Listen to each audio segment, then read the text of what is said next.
What's the point of a $3.4 million hypercar with a production cap of just 99 coupes, followed by 130 roadsters and who knows how many exclusive special editions? For most of us, it's not relatable in the slightest. Yet by the time you've read this sentence, the entire run is probably sold out, if it wasn't already. Who's buying these machines?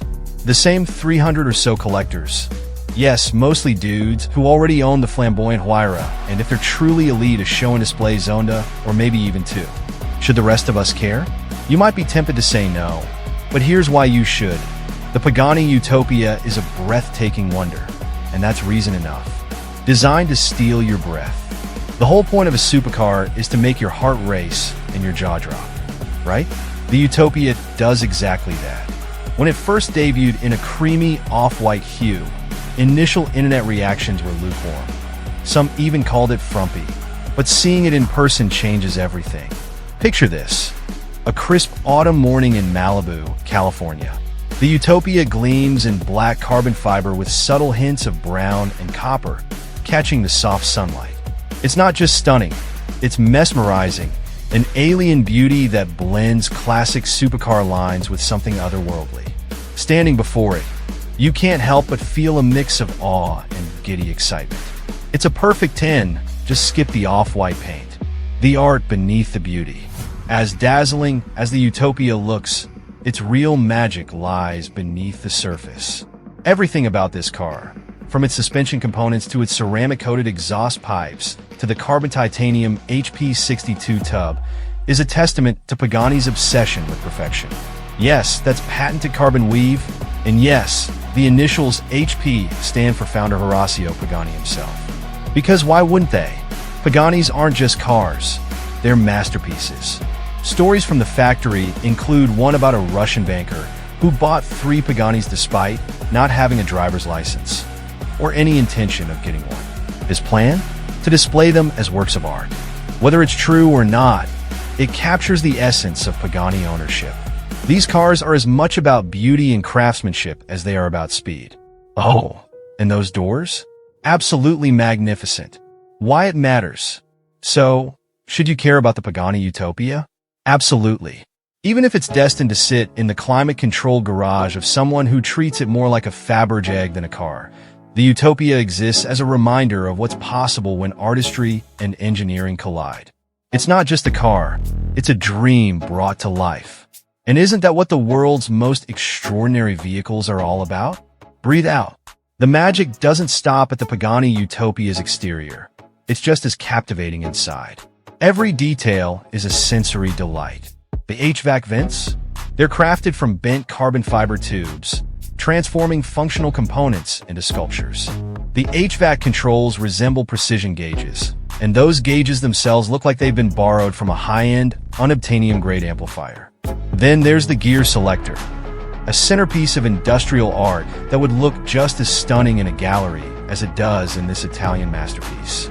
It's all part of Pagani's Analog Plus ethos. Sure, there's a small screen tucked between the tachometer and speedometer for essentials like radio and phone controls, but honestly, it's the least important thing here. Having driven Horacio Pagani's personal Zonda F Roadster in multiple iterations of the Huayra, including the adrenaline-inducing Roadster BC and track-focused Huayra R, I can confidently say the Utopia's cabin feels like a step forward. It's more refined, more mature, a departure from the Huayra's boy racer energy. This hit home when we returned the car to Ogara Coach, a dealership that happened to have a Huayra Pachetto Tempesta on display. With the door unlocked, I climbed in to compare. The difference was striking. The Utopia's interior isn't just more upscale. It's calmer, roomier, and more sophisticated. The added space stands out. You're about 3 inches farther from the passenger, which makes a surprising difference in comfort. What drives the beast? Beneath the Utopia's stunning body lies its beating heart, a German masterpiece. Built by Michael Kubler, the man behind every Pagani engine. In Affalterbach, Germany, the Mercedes-AMG 158 is a 6.0-liter V12 with twin turbochargers. In Utopia trim, this powerhouse churns out 852 horsepower and 811 lb-ft of torque. That's big power for a car that likely tips the scales just under 3,000 pounds. Here's where things get interesting. The Utopia comes with two transmission options. You can opt for an X-Track 7-speed automated single-clutch gearbox or a 6-speed manual. Unfortunately, this particular Utopia features the automatic, an unfortunate choice for two reasons. First, the transmission, carried over from the Huayra, is the only weak link in an otherwise flawless machine. Second, Pagani expects the manual to be the preferred choice for nearly 80% of buyers. This means this car isn't representative of what most Utopia owners will experience.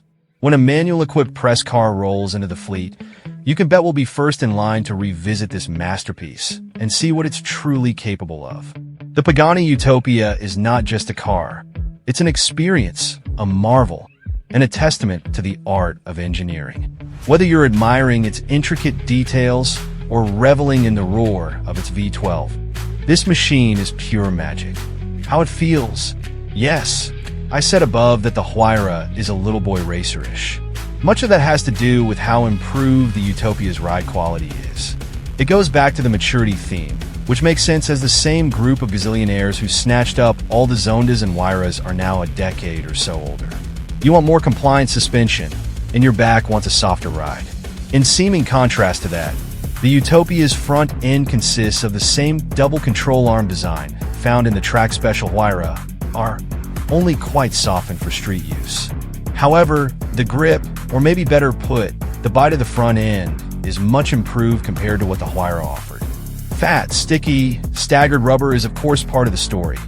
Pagani spec Pirelli Trofeo RS tires, 265/35 21 inches in front, 325/30 for the rear, are excellent, but the confidence with which you can attack a corner has risen.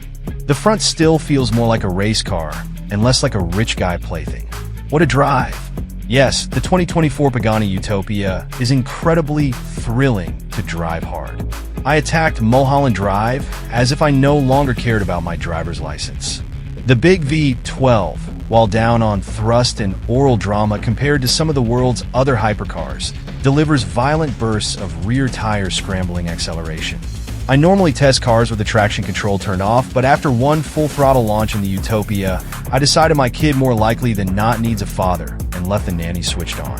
A Pagani Huayra owner and friend of mine who has also driven a Utopia agrees that yes, the throttle response is improved. The Utopia isn't the quickest thing on the street in a straight line, but it's likely the most thrilling. The manual transmission would actually detract in this situation, as the launch just wouldn't be as much of a fist to the back of the skull.